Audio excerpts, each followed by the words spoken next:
Subaru Forester center dash Cubby. Very easy. These doors break, I guess, and the clock goes out. But you literally only need a screwdriver to take this out.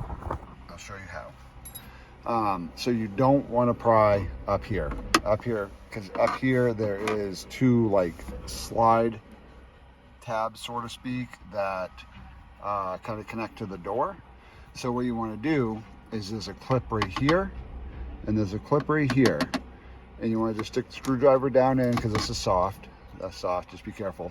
Stick the screwdriver down in that hole.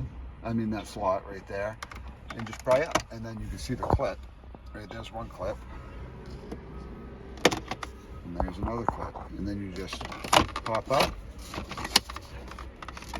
and then you just pull out, and there's that piece that I was talking about there.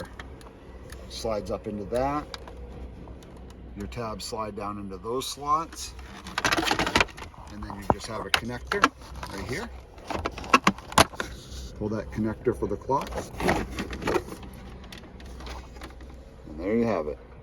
I usually have these in my store, or I try to anyway. I'll put a link in my in the description below, and if this video helped, make sure you like and subscribe.